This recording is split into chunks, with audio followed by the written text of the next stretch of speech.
Hi guys आपण मैंने निश्चिंत केबे ना केबे गोटे थर भी हो आलू खाइथिबे।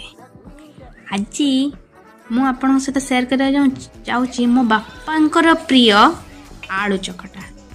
सिंपल आपण मैंने बनै परिबे, तथापि मुझे आपन को कहबाकू जाऊँगी। आलूटी भात रे किंतु पड़ी थिबो। देखन पूरा गरम अच्छी भातटा, मुझे काढ़ुची वीडियो भी ठीक से आसुनी धुआं पाई बांफ बाहर भात आलू गोटे सीझे थी ताकू काढ़ीदेवी। काढ़ी तार चोपा ये मुझे सफा कर किसी भी पकेबार ना, भल कंचा लंका गोटे लुण दे बढ़िया से चकड़ी देवे। आलू चकड़े ठीक अच्छे। ये देखु मु लंका पकईली ताकू चकड़ी आटा को चकड़ला बेले मो हाथ पोड़ जाऊला, सांगे सांगे बाहरी ना मो हाथटी पोड़ जाऊला। चकड़ली एटा मो बापांकर प्रिय हेले मु आज बनईची सुनु बापांक पाई।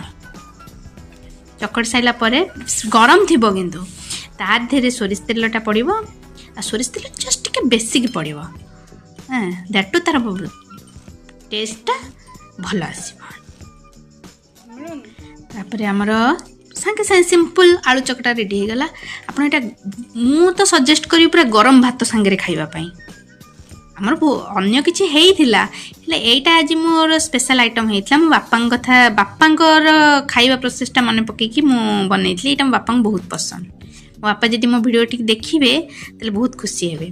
तो आपण मानु जदि ए सिंपल आइटम टी भल लागिछि तले वीडियो टी को निश्चित भाबरे गोटे लाइक कर देबे, सब्सक्राइब कर देबे, कमेंट भी किछि देबे। Thank you.